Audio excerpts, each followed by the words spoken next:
Welcome to the Christian Indie Writers Podcast, where we inform, encourage, and support Christian indie authors on their journey toward publication. My name is Jennifer Carlton, and I write historical Christian romance. I'm Christina Catane, and I write Christian fantasy. I'm Jamie Hirschberger. I write short fiction under the pen name J.R. Nichols. I'm Rhonda Hagerman, and I write fiction and nonfiction under the pen name Dee Bowman. Thank you, everybody who is tuning in with us live this morning. We already have some people in chat. Good morning, Piper. Hello. Good to have you here today. But we also want to thank everybody who listens to us as a podcast on Apple Podcasts, Google Podcasts, Spotify. We're everywhere, baby. So if you like what we do, please subscribe and hit that like button because it really helps to spread the word for what we're doing. Also, if you do like us, share us on social media because that's the only way we're going to be able to reach other Christian writers who can share in this community that we are creating.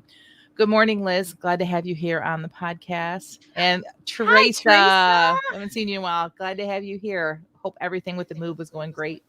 I was just thinking about her yesterday. Aw. All right. Well, we like to start each of our episodes the same way every week. We start with our What's Up. It is where we take a moment to check in with one another and see where we are in our writing and our personal lives. And Rhonda, let's go with you first. I'm telling you when to talk, just so you know. I need direction in my life. Thank you, Jennifer. Okay. So my little baby, my little infant child, Nicole, is moving away from me on Monday. Aww. I am so excited for her, but I'm also so sad. She's my little mini me, and I'm going to miss having her, 10 minutes away from me. But she's moving to Tennessee. She's 22 years old, and she's not sure what she wants to do. So right now she's going to go live with her cousin in Tennessee for a year. Mm-hmm. And I am so excited for her. If I was her age, I would love to do the exact same thing. Yeah. So I'm going to live vicariously through her. And visit. Tennessee's a great state. Yes. Yep. Yeah. I love that part of the country. Yeah, she's only not even an hour away from Gatlinburg area. So lots of history down there too, eh? Yeah, sure is. And Dollywood is there. Yes. Awesome. All right, Jamie, you're all smiles right now. Tell me what's up with you. All right. Like the last couple of weeks, I've got a quote from the Stoics, and I paired it up with the Bible. And this time, I had a lot of Bible quotes to pick from, but I picked a certain one, and you'll see why. So my Stoicism quote is, "Curb your desire.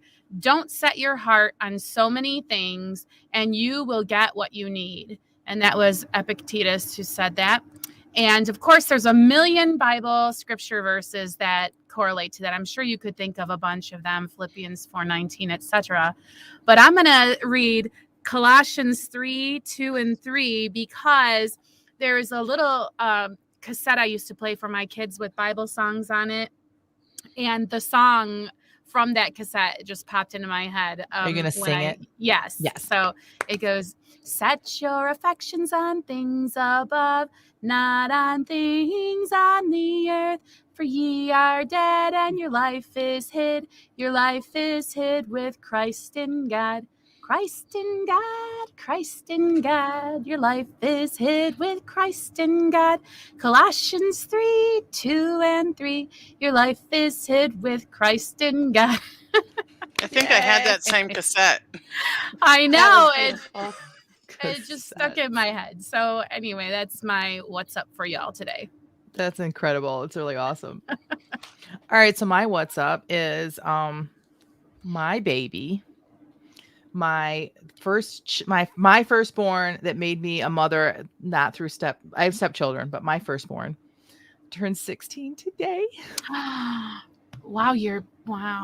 16. That's a big milestone. Yeah. I mean, how am I? I'm not old enough, first of all. Second of all. Not at all. What in the world? Like, she was like baby, and now she's 16. And so I made her cinnamon rolls this morning. That's what she wanted. Another reason why I was running a little bit behind this morning.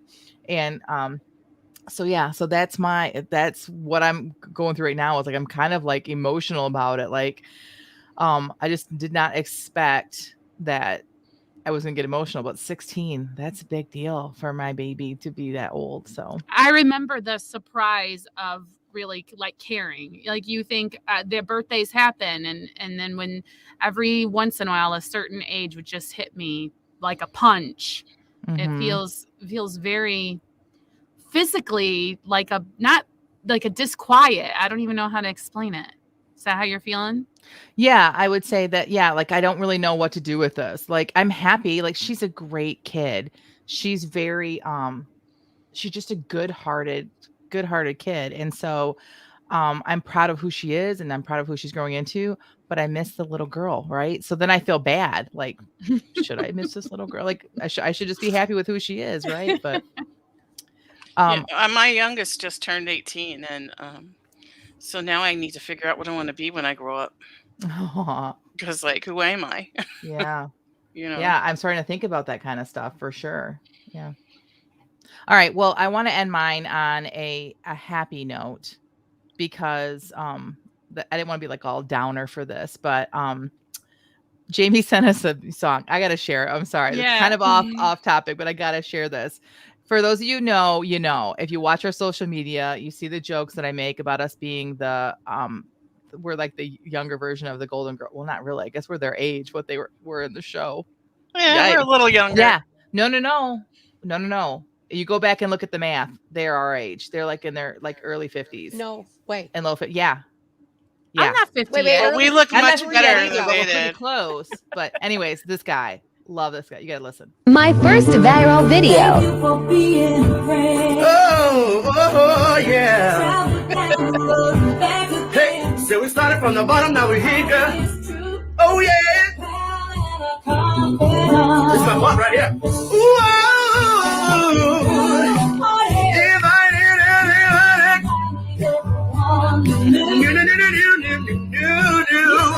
the biggest gift, the biggest. Thank you for being my friend. Oh, yeah. My first The best viral part. video. The best part. Yeah, because it won't stop. Yeah, sorry. I hit the wrong button. The best part was when he with his friend in the background. That's the best part of the whole thing. Oh my gosh. Okay. Sorry about that. I just had to. Piper says her what's up getting geared up for Trunks of Treat tonight. We're decorating in Harry Potter. Oh, you're doing Harry Potter. That's what we're doing. Our whole family is doing Harry Potter, Piper. Like I'm McGonagall, my husband's gonna be Dumbledore, and my girls are each of the three. So that's it. Also Storm wiped out power for family, so I've hosted for recharging devices, etc. Wow. Yeah, she's on the East Coast. That storm coming up there. Yeah, We're she getting had a house full. and we're getting the tail end of it. We're getting just the rain. So okay. All right, Tina, what's up with you, honey? Well, I finally got all my devices synced. Yay! I now have everything signed in on my new laptop. It's synced to my iMac. My MacBook is synced to my iMac, synced to my iPhone. So if one of them dies, no big deal. Before we go poking fun, we need to remind everybody that you were an Android girl with a PC, and just over the past couple months, you've got an iPhone, and then you got a laptop, and you got a desktop before too, right? I had a desktop, a iMac desktop, and I had an Android phone, but my husband works for a company where he shops, grocery shops for people, and delivers to their house, and that just sounds like what, but you wouldn't believe the amount of money that you can make doing that. It's crazy. And so the app works better on iPhones than on, so we switched, right? And so then process. And then my Lenovo just bit the dust, just wouldn't boot up one day, and the hard drive was toast.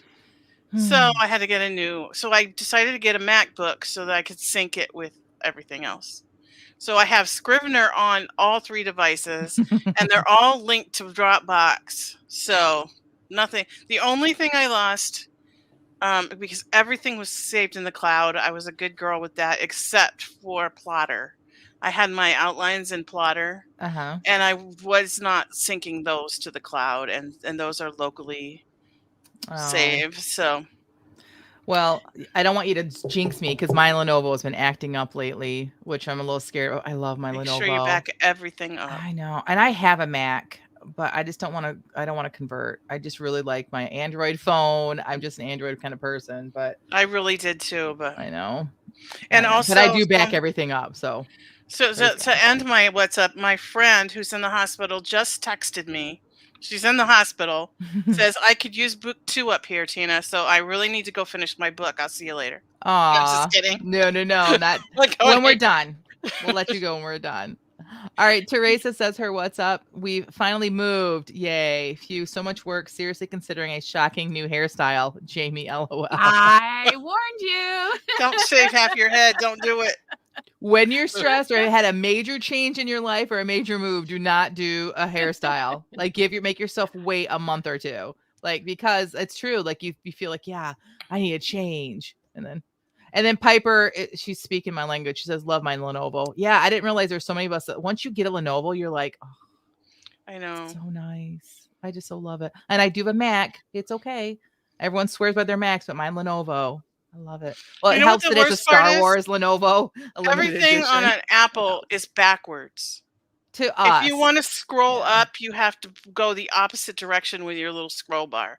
The clock's in the wrong place. The closing your windows is in the wrong. It's just all wrong.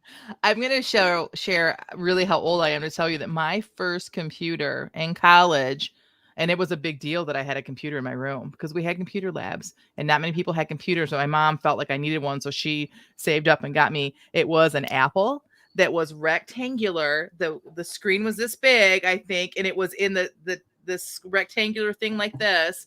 And it had a separate keyboard that plugged in, which was cool, and friends would come over to use my computer. And it was like, we had like a texting message system on campus, but you couldn't back up on it. So if you mistyped, you had to keep going. Like, this is how old I am. So my original computer was a Mac.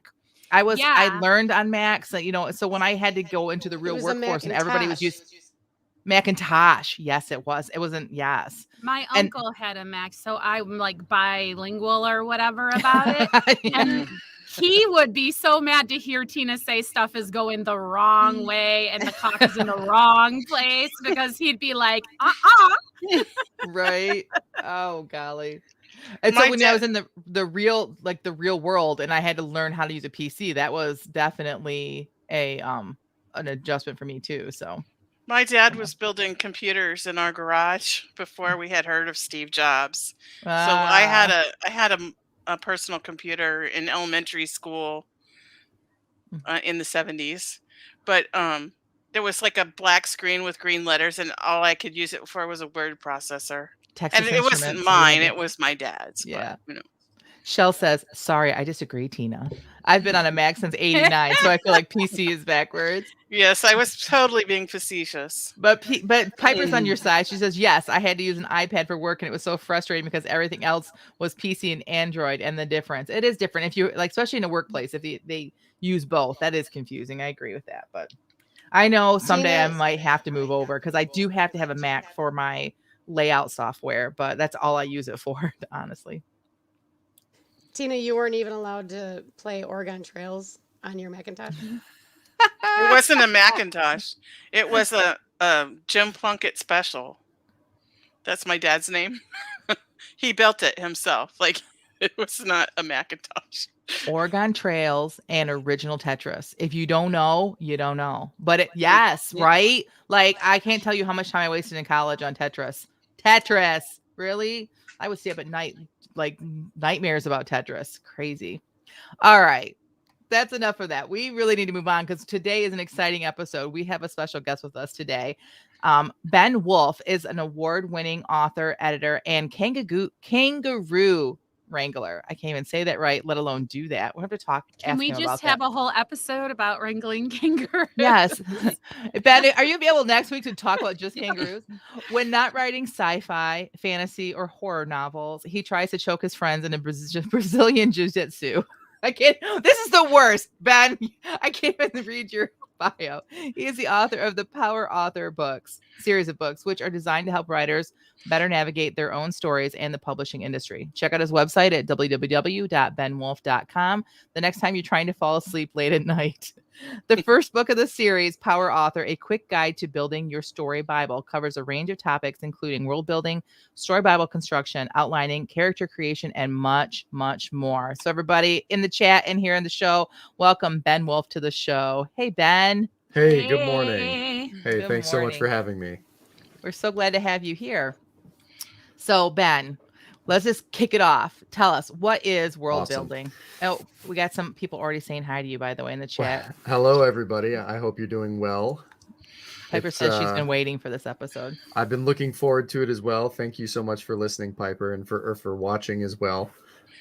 Really, really pleased, really honored to be here. In response to your question about what is world building, simply put, world building is the creation of everything that goes into your fiction story in terms of background. And I'll add the caveat that some of it ends up in the foreground, actually in your story. Okay, so would that include like things that are physical as well as the non-physical things, such as like the political structure, fairy tales, and things like that? Absolutely, absolutely. A big part of my story Bible creation process for my story world is including the political relationships, and obviously it depends on what type of story I'm writing, but including the names of the countries, the capital cities, some of the cultural aspects of the people who live there, as well as, like I said, the political relationships between who's in charge, even down to like what color armor or clothing they wear, specific to their region or their country. And what percentage of all of that work would you say makes it into your novel? It varies, but I would say probably at the most about at the very most probably about 30%. Wow. But I will add the caveat that if you're writing a really long extended series like I am, for at least for one of my series, it's going to be a 10-book fantasy series by the time it's done. I expect to get a lot more of my story world information out throughout the course of those 10 books. I love that you said 30% because I think that's important for people to know that just because the author knows it doesn't mean the reader needs to know it. Yes. Right. Exactly. And that helps to kind of answer. It probably wouldn't be the same 30% in every book throughout the entire series. Correct. Yeah. And when I say 30%, first of all, that's a very, very rough guess. Sometimes it's even a lot less than that. That 30% will change from book to book, depending on where the characters go, who they interact with, what they see, what they encounter, and all that. So really, it's when you're writing with your story Bible in mind, write with your character's point of view in mind. If they don't know about that aspect or a certain aspect of your story world, then you really don't need to show it. If they're not interacting with it, if they're not experiencing it, if they don't already know about it, then that's just for you, the author, to keep in your head as important background information that doesn't necessarily need to make it to the reader themselves. Okay, so my question was going to be, and I think Piper's question that I'm about to show you is kind of in the same realm. So if we're only using 30%, my next question is like, why is that important? And Piper wants to know, like, so what makes this not procrastinating the writing? It could be, right? Like, let's be honest with us as writers. It could be, but I think we need to answer the question is, why is it important to have all that information if you're only going to use about 30%? I think it's important in the same way that understanding our own world is important. We don't interact with 100% of planet Earth every day. I don't interact with whales in the ocean on a daily basis. I don't even see videos of whales on a daily basis, but I know they're out there, and it affects my life to some degree, knowing that these wonderful, beautiful creatures exist.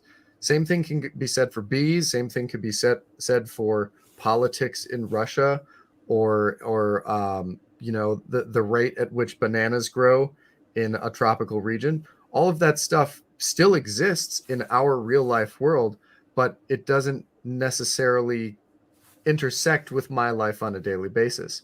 So when you're writing your story world, when you're creating your story itself, knowing all of these things still informs your writing process as the author, and it still can, it affects everything on a very extended scale. And so knowing these things and understanding them, it just helps you write with more confidence. Whenever your character is going to a new place and you already know what to expect, you can write with more, like I said, more confidence as you're going through that particular phase of your story. In terms of procrastination, look, we're writers. We can procrastinate any way we want to. If you're creating your story world, at least you're still kind of making progress on the book or on the series. It just isn't words on the page in terms of actually advancing the story. So if you're going to procrastinate, building your story world is not a bad way to do it. Well, and to be fair, we haven't really asked you, like, how much of this world building do you feel needs to be done before you can write, Sure. you know, Once Upon a Time or whatever your opening line is, hopefully better than that. But my point is, how much of your world do you have figured out before you start to write? Like, do you have all of these details, or what would you say? My process for the fantasy series that I'm working on, the Blood Mercenaries fantasy series, was to create, it was sort of, I had a lot of it in my head and I sort of just vomited it onto the page. I hope that's not too graphic for you. No, I do that all the time. I dumped it on into I was overhearing your conversation about Mac versus PC. I have a Mac, and I've tried all sorts of different programs for organizing everything. I've tried Scrivener, and it just ended up being too powerful for me. I've tried Evernote and some of these other really cool, nifty, insightful, and intuitive programs. For me, I just use the Notes program on Mac because it's simple and it's stupid easy to just write stuff down. And so I have notes and notes and notes and notes for all sorts of crazy things in my life and in my stories. And I just started writing down some notes in my notes program and gradually organized and expanded it and broke it into categories. So I'd say by the time I started writing the first of the stories in my series, I had maybe 50% of my total story Bible as it exists today. And overall, it's probably, I think last count, it was somewhere around 30 or 40,000 words just of notes for the story Bible. And that's all extraneous stuff. And it's not hyper detailed. It's just enough for me to know, to have some context for the different pieces of the story that I'll be working on coming up. I find it curious. Oh, go ahead. No, Jamie, go ahead.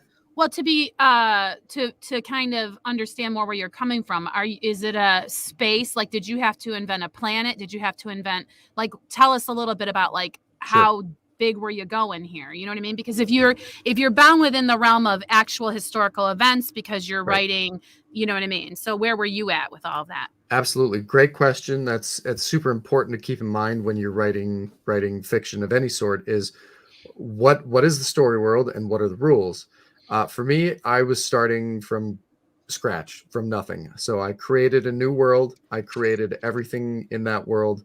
Obviously, they're speaking one language instead of multiple, because I'm just not a linguist. I'm not a language guy. I never really got into that as far as Tolkien or some of these other awesome fantasy classics where they're singing songs and then they've got other languages, and I don't get into that. That's just not my jam. So aside from the languages, I created everything else. I created a magic system. I created races of characters and people. I created monsters and creatures, everything. I drew a map. It's if I can point it over here, I actually have the map hanging up over here. It's hard to see. Oh, and that's this is cool. terrible.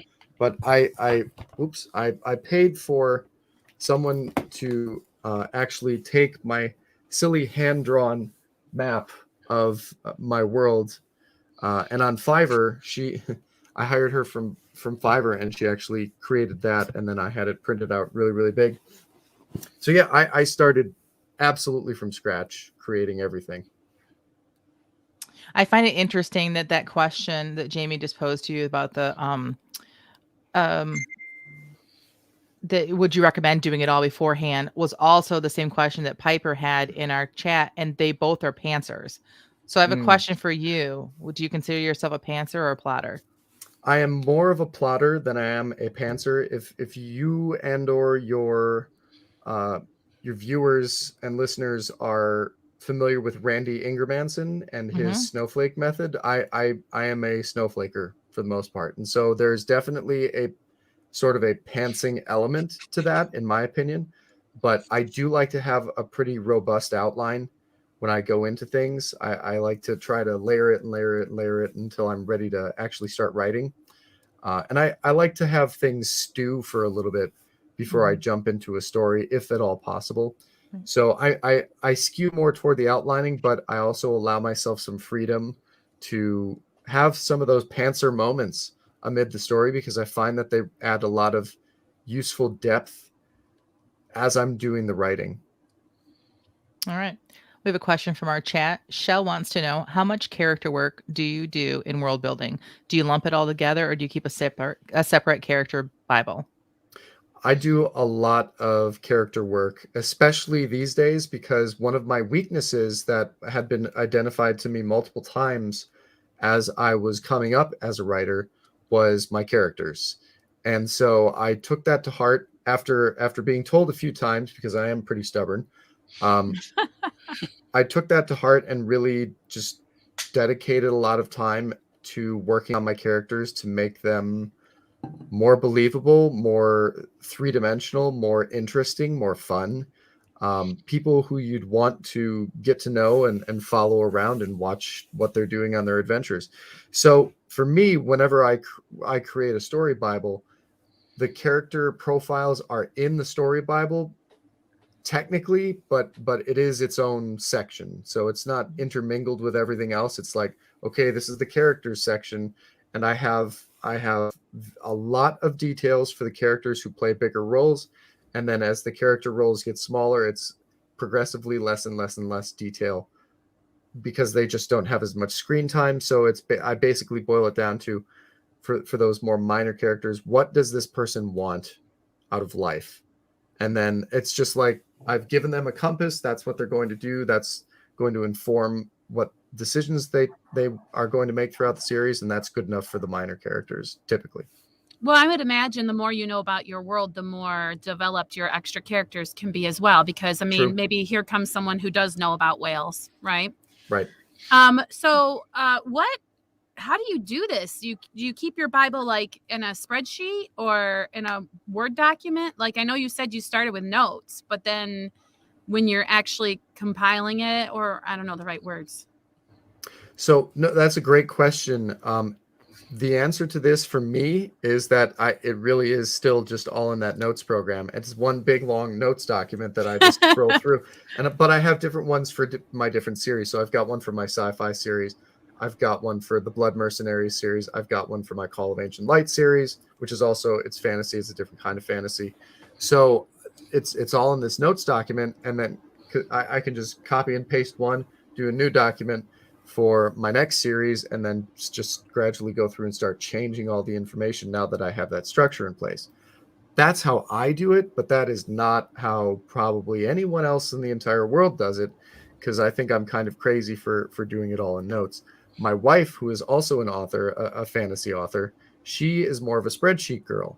So she has things organized however she wants to organize them in a spreadsheet. I personally do not like spreadsheets all that much, so I tend to not use them for much unless I have to use them for, sending out an invoice or something if someone buys some books.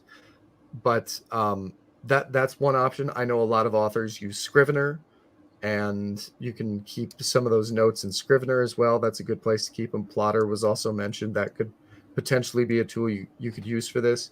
At the end of the day, my suggestion to authors is find what works for you in terms of keeping track of things, and then use that. Really lean into it hard. And if you happen to discover a better tool along the way, give it a try. But if you can't get it to work for you, that one of the things that was brought up earlier is we might end up procrastinating if we keep playing with all these cool toys that are available. So if you can't get something to work for you and you already have another method that is working, go back to that and just focus on writing your book. So And if your story Bible book isn't about like the how to, is it more like what is a story Bible? I mean, we haven't really talked about, Sure. what is a story Bible. So when we pick up your book, what are we expecting when we crack it open? When you pick up my book, you can expect to see almost my entire story Bible for my Blood Mercenaries fantasy series and almost my entire story Bible for my science fiction series, the Tech Ghost series. So what I've done is I've literally put my story Bible, I've taken it out of that notes program, formatted it in Vellum because Vellum is awesome, and put it into book form so that you can look at it and reference it and see how I've organized things, so that you can then either steal my structure or steal my ideas and kind of repurpose them for your own story Bible. And with all of that, I have explanations on what I did, how I did it, and what the purpose of each section is. And it is broken into chapters and sections for different story elements.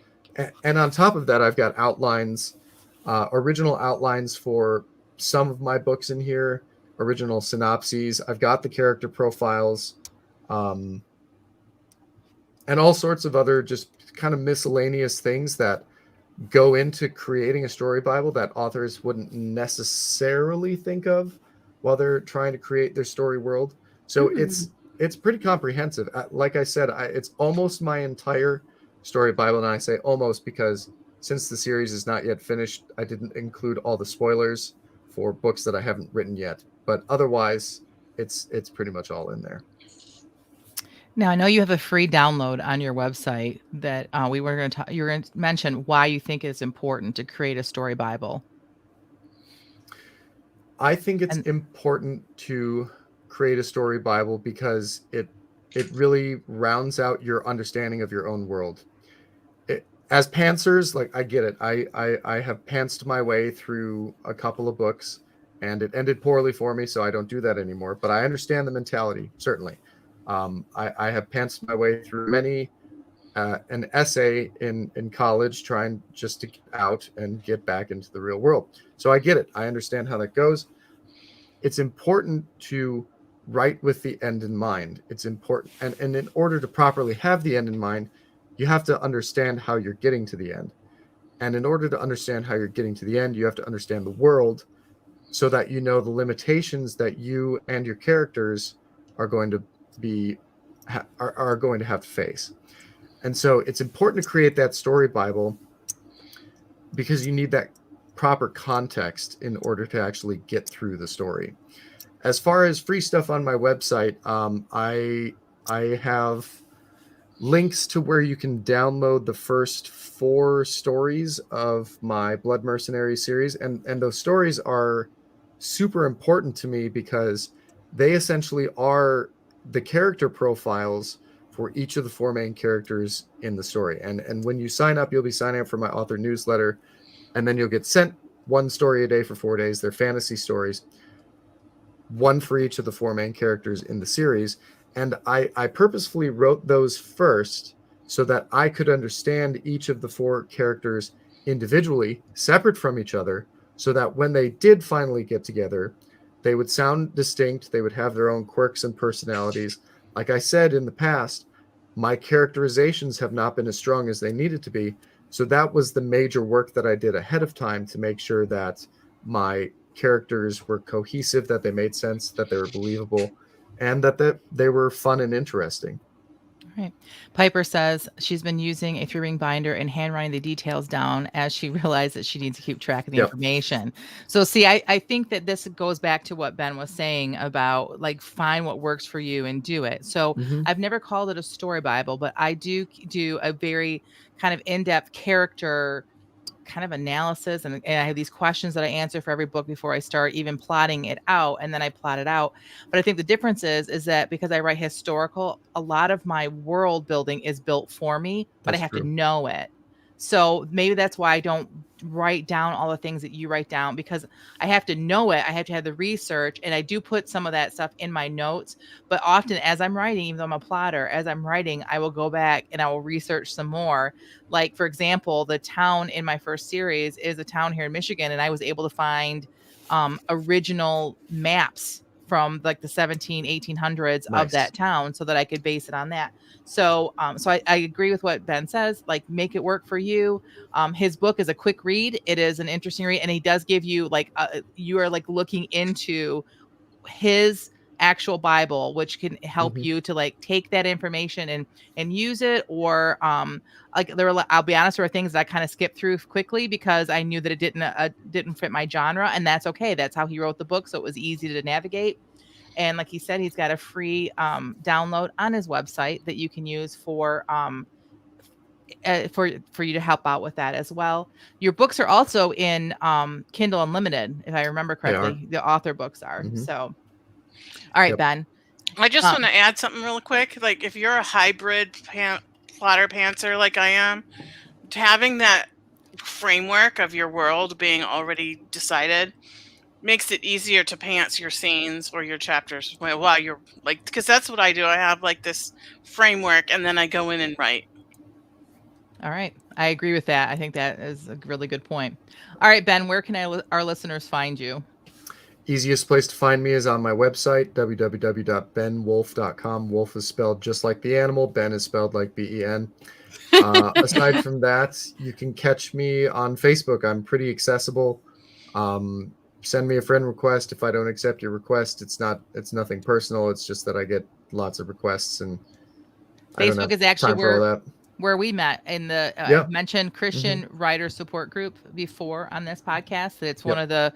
I feel one of the best Christian writing groups out there, where promotion of your books is like kept like a tight handle on, so you can Yes, actually crack the talk whip. about writing. And Yeah. there was a post that someone had shared of Ben's that talked, it was a very honest, kind of in your face but well written post about how God isn't going to sell your books. Like, and so I read it and Right. I thought, this is so well done. I know. So that's when I went looking and figured out that this is a guy that I thought would be a good match for our podcast. So Yeah, and he's got another power author book coming out, right? Is that true? Yes, it came out recently. Actually, I've got copies of them both right here. So this one is the new one. This is a quick guide to mastering live events. I do a ton of live events, all sorts of different kinds, selling books, and I've had a lot of success with that. So I just wanted to write down as many of the tips and best practices as I could, so that I could share that with other authors interested in doing that. And then this yellow one, this is the one that focuses on the story Bible element of creating your stories. And I created both these books. I could probably write other craft books, but a lot of other people who are much smarter than me and much more accomplished have already done some really great craft books. So I wanted to do something that I felt wasn't being addressed as much in the marketplace. So that's why I focused on those two specifically. yeah, I find it very interesting, the topic of the idea of doing live events. And so if you're in our chat and that's something that's interesting to you as well, let us know in the comments whether or not we should have Ben back to discuss that as well. Piper also says they could maybe run into you at 20 books. Yep, I'll be at 20 books next week. Awesome. Wow. Or excuse me, in 2 weeks. Forgive me. It's not this coming Monday, but it's the following Monday the conference starts. So Piper, I am doing a class on live events at 20 books to 50K in Vegas. So that's one surefire place that you can find me. By all means, if anyone else is going to be there, please find me, come up, introduce yourself. I'd love to chat with you. All right. Thank you so much for being on the show, Ben. We really appreciate it. Thank you so much for having me. This was a lot of fun. Great. All right. Have a great day. That was awesome. Yeah. I learned a lot. So I did read his book and I found I actually got the so remember Piper taught me that trick that you can take your ebooks and have Alexa read them to you. that was really helpful for this because I was so busy. You guys know how it's been for me, and I was listening to it, and then I was able to go right to the book and look at things and stuff. So it's a quick read if you're interested, and it is in Kindle Unlimited if you're in that. But even if it's not, the ebook is not very expensive at all. But I am excited about maybe having him back on again. I was interested in what he had to say about live events too. So, all right, ladies, you know what time it is, right? It's our favorite time of the day. It is our time for the feeding of the backs. This is when we come in. For those of you that are new here, we take 15 minutes every week and we sprint on the same exact prompt. We don't edit it, but then we come back here and we share it live. Now, keep in mind, this is not a normal writing group. Normal writing groups, you would edit your piece and come with something that's polished. This ain't polished, ladies and gentlemen. This is just live writing, and we're going to share it. So we only give positive and encouraging feedback. So we are going to start, and I'm going to start with you today, Tina. I would like you to tell us what the prompt is, and then share what you wrote today. Okay. The prompt was autumn traditions, and it was not in quotes. So right. So you don't have to use, and I did not use the words. Right. Good. Okay. There was a chill in the morning air as Matanga and his oldest son strapped their packs onto their backs. His wife and other children gathered on the front porch to see them off, and once the blessing was said, they headed up the trail toward the mountain. Termination dust already painted the peaks white, and in another hour, when the sun began to peek over the horizon, it would glow a soft pink. Others joined them as they walked, men and boys old enough to handle a spear. They greeted each other with enthusiasm and then walked in silence, each man hoping to be able to provide for his family for the winter. There was no telling how long they would be gone. It depended on how long it took them to find the caribou, how abundant they were, and how straight each man threw his spear. The dogs formed a little pack ahead of the group of men, a dozen strong, sniffing the trail diligently as they went, their tails wagging in anticipation. Even though they would bear the brunt of the weight of carrying the meat back to the village, the dogs lived for these excursions, and the only thing that would make them happier would be to be tethered to a sled with their fellow teammates and running through the snow. This was Matanga's son's first hunt. He was growing tall, almost taller than his father, and his voice had grown deep. He carried his spear with confidence, but every so often, Matanga saw him glance his way from the corner of his eye. Matanga pretended not to notice. Nikolai and his son Joseph joined the group, and the two youths ran ahead together, best friends, experiencing their first hunt. It would be a memory they would cherish for a lifetime. Matanga smiled as he remembered his own first hunt, walking on rubber knees with his father, his spear in his hand. How the world stood still when the caribou stood before him, looking at him as if it knew its fate. 3, 2, 1. Well done. Very good. Gosh, how many caribou hunts have you been on, Tina? 0. I know, but still, like I felt like I was there. Like you did that really well and got into the emotions of how it would feel to be doing the first time, and I loved it. Thank you. I'd just like to say, well, Tina, first of all, your writing is just great. Just you have improved. You've taken you've learned so much over the last 5 years that I've known you. Your writing is just so fantastic anymore. I love listening to you read your sprints. Thank I you. just want to comment that this would be great. I don't know if this is going to go into your story. I'm assuming it's not going to, but this would be great for a story Bible because it talks about the first hunt and, various other things that you don't need to information drop, but it's good information to know about your characters. I agree. Piper says, as if it knew its fate. Aw, yes, that was a good line. Well, I was going to go into the whole, the way that the natives honor nature and, they thank after they make a kill, they thank the animal, and stuff like that. But the timer went off. I know. I really like it when the sprint stops you. That means you're really enjoying the writing, and so good for you. That's great. Agreed. Shell says, yeah, so beautiful, Tina. I felt like I was there with them. Yeah. Thanks, Shell. I think we all did. Yeah. How about you, Jamie? Why don't you go next? All righty. I don't want to go, I said. It's a little late now. Nathaniel slid the car into park, and the sounds of seatbelts unfastening filled the early evening air. You kids wait for your mom and I. Miles, keep an eye on them, won't you? Sure, Dad. Thanks, Miles, I called, but neither Nathaniel's son nor any of my brood seemed to care one whit about anything we had to say. Since my oldest had started working and therefore funding most of these outings, I'd become little more than an accessory for the pictures. I mean it, I said, interlinking my mittened hands as best I could by turning them into two hook shapes and slipping them together. I looked down at the cheerful slips of wool with guilt. They'd cost me $15, an extravagance on my meager salary. But I wasn't expected to fork out for 3 kids to hang out in the corn maze, now was I? Surely a little extravagance on some cold weather finery shouldn't make me penitent. What's going on with you? Nathaniel telegraphed his concern through a wrinkled brow and a body turned toward me, his one arm still up on the steering wheel, his other loped casually across the gulf between our seats. I just feel old and ridiculous out here pretending this is one of my beloved autumn traditions. I mean, look at these people. I lifted a mitten and flapped it to encompass the milling crowds of painted-faced people sipping cider and cradling freshly picked pumpkins. These people live for this stuff. They drop coin to participate in this stuff, not just because someone expects them to, but because it feels somehow vital and necessary to them, the way paying the mortgage or being able to afford good chocolate is to me. Nathaniel laughed. So you're saying you don't want to be an autumn poser. I'm saying I am an autumn poser. I glanced down at the boots I'd chosen. They were purchased years ago when I'd been camping with the Girl Scout troop. I'd paired them with cute slouchy socks and leggings and topped the whole thing off with a cable knit sweater dress, all purchased secondhand, of course, and all to be packed carefully away in my closet at the end of this outing until some other unsuspecting fellow or gal lured me out of my hermit hole to do something normal people did because, well, fun. When are you going to learn how to have fun, Allison?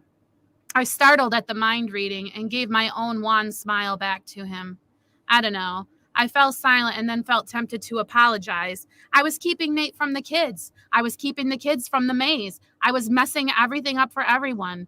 I turned toward the passenger side window as hot tears filled my eyes. I moved a mittened hand into position, ready to swipe them away should they dare to slip from their precarious perch, but I clenched my jaw tight. I would not apologize. I would not deny the truth of what I felt. I would be the curmudgeon who agreed to come along to the corn maze only to sit in the car if that's who I wanted to be, and I wouldn't apologize for it. I would be the person who didn't find this sort of thing fun, and I wouldn't apologize for it.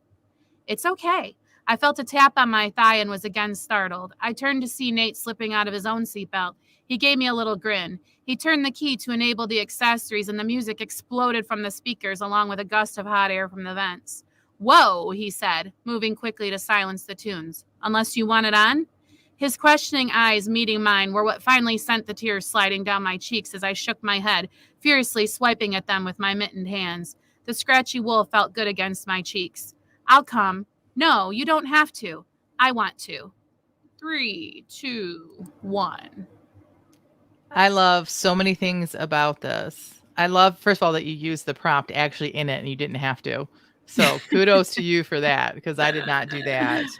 And I can so relate to this person, like, kind of. Like, I love, you know me, I love doing all this stuff. But corn mazes, no. It's cold and it's muddy and it's cold and it's muddy Cold. and it's cold. But I do want to go find my gloves now. Like my wool winter gloves and just put them on. Like, yeah, I just want to do that. Yeah, for sure. Jamie, your writing is so fantastic anyway, but I love that whole internal part of it. I loved it. Thank you. Appreciate it. Piper said, "Oh, that was so good." Agreed. Absolutely agree. The emotion was really good. It was really very relatable. Piper says, "I love doing all the stuff, but I also love my hobbit hole and want to not people." Yeah, that's what I'm saying. That's me. Like, I feel like that she was writing about me. Yeah, 100%. Mm-hmm. And I really get so bored with characters that are always just so positive and happy all the time. So I love it when you get a character that you can see into the depths of their curmudgeoniness and hear them talk about it. And so then you're like, oh, I'm not that strange. Mm-hmm. Thanks, guys. That's very encouraging. I appreciate it. I have to totally go next because my character, I think, was with you on this trip, but as the other person. So maybe in a different car. In a different car. Okay. But it's not a corn maze, but you'll see what I mean. that's not the right one. Okay, here we go. Autumn Traditions by Jennifer Carlton. Okay. Ooh, let's get a pumpkin for the apartment. Marnie had never seen so many beautiful, perfectly shaped pumpkins in her life. If the picturesque drive through northern Massachusetts hadn't been enough to set Marnie's nostalgic emotions into swing, the glorious display of all things fall that the Topsfield Fair offered, from pumpkins and fresh baked pies to caramel apples and funnel cakes, dusted with just the right amount of powdered sugar, were enough to make her completely homesick for her tiny country hometown in Michigan. Apparently, the charm of the fair had not affected her roommate. No, you don't need a pumpkin. Of course, I don't need a pumpkin. Nobody needs a pumpkin. But wouldn't it be fun? Fun, Jeannie asked, barely stopping her pace. Yeah, Marnie continued, doubling her steps to catch up with her friends. Don't you miss pumpkin carving? This stopped Jeannie. You can't be serious. Of course I am. We could set it in the window of the living room. The ledge is plenty big enough. Jeannie shook her head. No, absolutely not. You're not bringing a stinky, messy fire hazard into the apartment. Well, aren't you the Grinch that stole every holiday? Louise laughed. No pumpkins, no Christmas tree. What's next? No turkey on Thanksgiving? Wait, Marnie interrupted. What do you mean no Christmas tree? Jeannie sighed. You're going home for the holidays. There's no reason to go to all the hassle of putting up a tree in the apartment. I thought you agreed, Louise. The needles and all the mess. Louise looked at Marnie. It does seem silly since we won't be around for the holiday. Come on, Jeannie said. Let's hurry and get through this fair. I'm freezing. Marnie stood in their wake, mouth wide. No Christmas tree? Who were these people she called friends? Could Mr. Boss be right? Was she pretending to be someone she wasn't for people that didn't care a bit about her? That's it. I didn't 3, 2, 1 it, but I was rushing because I knew I didn't have much time. So that's it. I really love this character, and I like how we get to learn more of her every time that you bring her around. And it's not info dumpy, and it's mostly because of her reactions to other characters who also seem real to life. Oh, thank you. Great writing, Jen. Do you think this would be part of her? Is this like a flashback for her, or is this like a current to the These are novel the that you haven't started writing yet?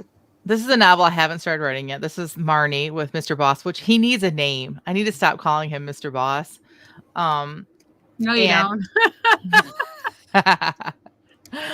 These are the same girls that work in the office with her. If you remember the last one, where she said, "Hey, you guys," and they got offended because they're women. So yeah. Just me pulling a little bit from my experiences in Massachusetts, a little bit. So, and the Topsfield Fair is a real thing, and it is awesome. If you give him a name, we'll have to stop thinking about him as a pair of shoulders and abs, and start thinking of him as a person. So I'm against naming him. Well, I kind of want him to be a real person. I'm just teasing. That's hilarious. I'm in favor of him being Mr. Boss in Marnie's mind. He can have a name, but like until she has met him, she's just calling him Mr. Boss. Well, I'm sure Mr. Boss will be this or that way. You know what I mean? Like, and so that it's just who she thinks of him as, maybe for a while, Yeah, I do like that idea, actually. So like the reader will eventually figure out what his name is when other people talk to him, but she'll just always call him Mr. Boss. Like it always be. Yeah, I love that. I will probably do that. Yeah, and then the first time she says his name, it can be like a weird thing for her to like say his name, or she might actually start to say, Mr. Right, she Adam, might call him Mr. Boss at some point, and him be like, yeah, I love that. That's hilarious. Yeah, I know I need to write this book. Like I'm like literally like sprinting all these like little scenes that within another year I'll probably have a book done just from the sprint. Yeah, you're like toying with it. Yeah. Or you'll just sit down and write it, and it'll be done so fast you won't even know what happened. I thought that was what was going to happen with, remember back in the spring, winter of this year, and I was working on the contemporary Christmas novel with, the billionaire and like that. And I had to walk away from it. It just wasn't working. And so I have to go back and rework that one too. This one I think will need a lot of work. It's fun to write these little scenes, but I don't really have a core like idea or theme or what's supposed to be happening in the story. So, well, thank you, everybody. I appreciate that. All right, Rhonda, we saved the best for last, lady. Okay, here we go. All right. I want everybody to know this is 222 words. This is the most I've ever written before. Stop. I mean, it is friend. I'm excited. Okay. Marcy crept up behind Cheryl, stepping gingerly to avoid giving herself away by the crunching leaves. She slipped into a spot next to Cheryl and placed the warm mug on the rail in front of her. The fragrant steam formed a cloud around Cheryl's head. She coughed sharply, then continued coughing obnoxiously. Now, why did you have to go and ruin this beautiful scene? In her best Vanna White, she swept her arms to encompass the view before them. The colors in the valley below them were so vibrant they could have been alive. A long time ago, someone said that certain drugs make colors speak to them. Cheryl wondered if it was similar to what she was experiencing right now. Michigan might not have the mountains like the West does, but there's no way the Rockies could compete with the Upper Peninsula in the fall. No way, Cheryl had insisted. Cheryl looked at the mug in front of her, then in Marcy's.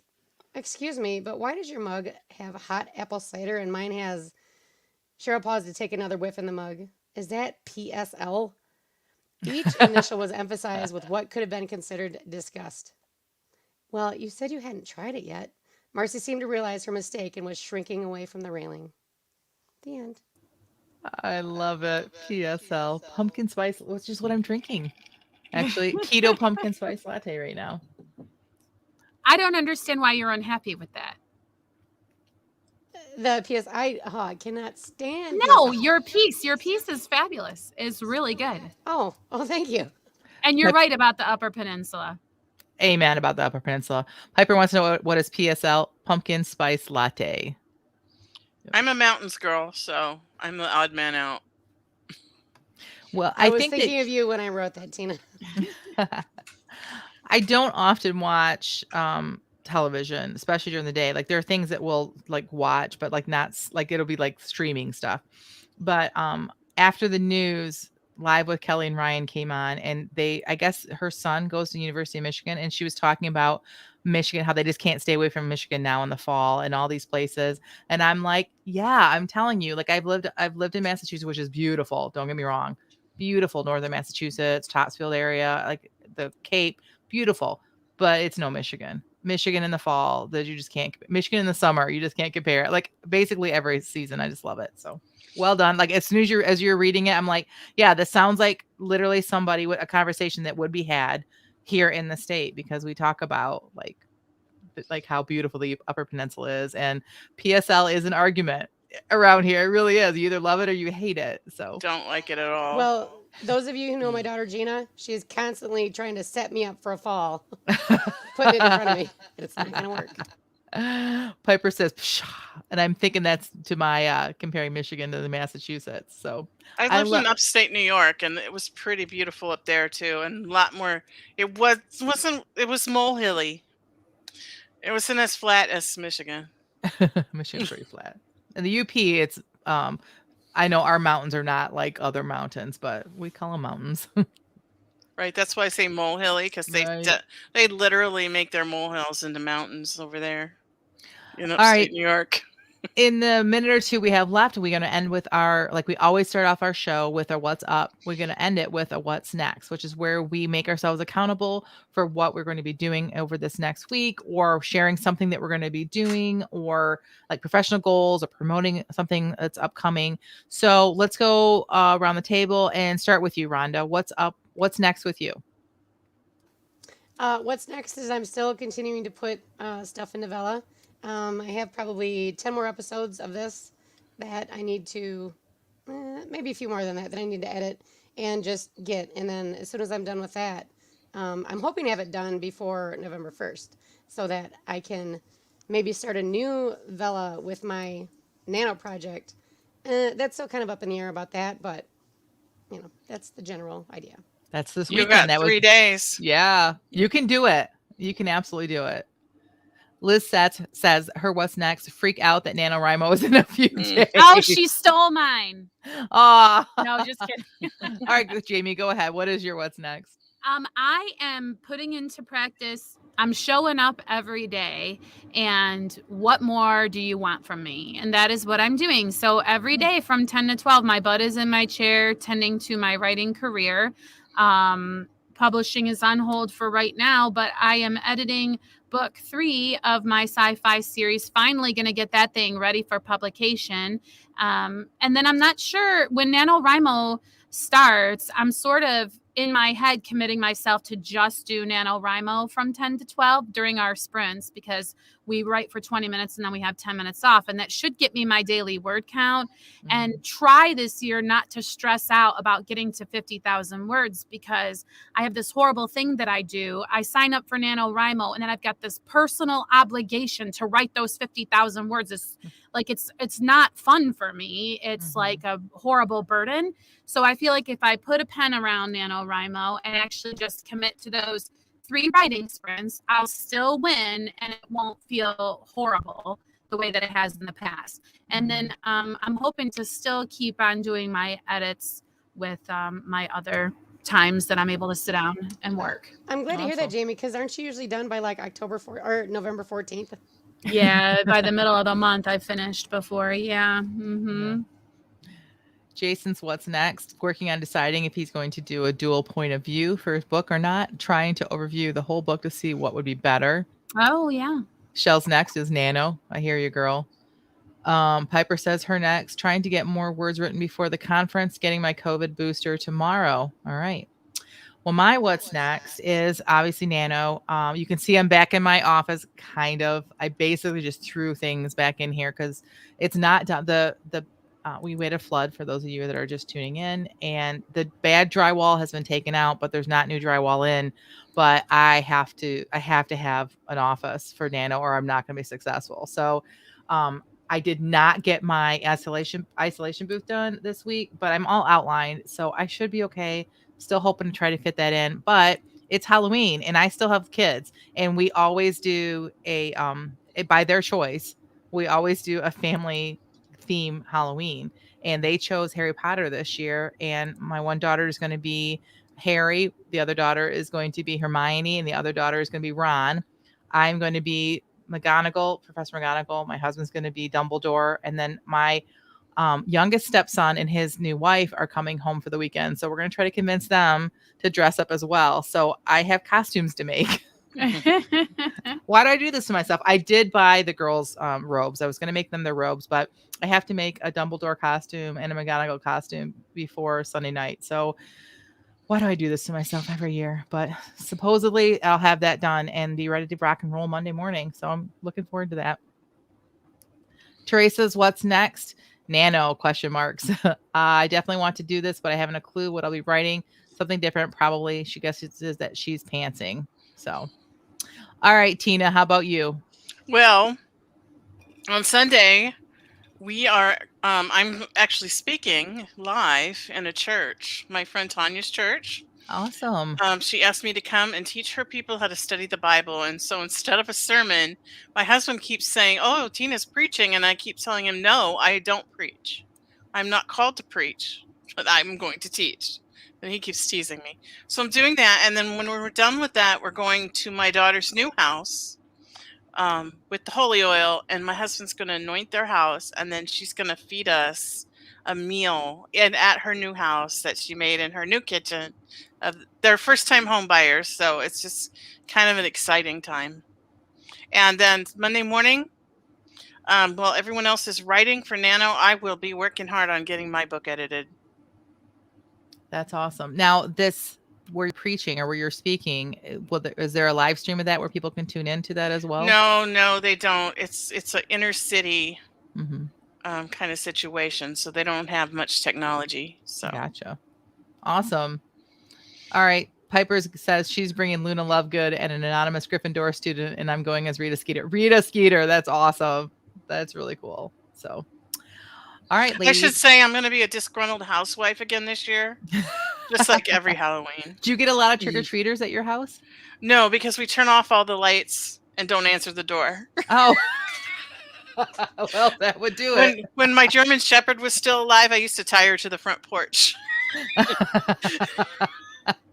Although she'd probably just lick them to death and pee herself when she was so happy to have attention. But, I give out full-size candy bars and no one comes.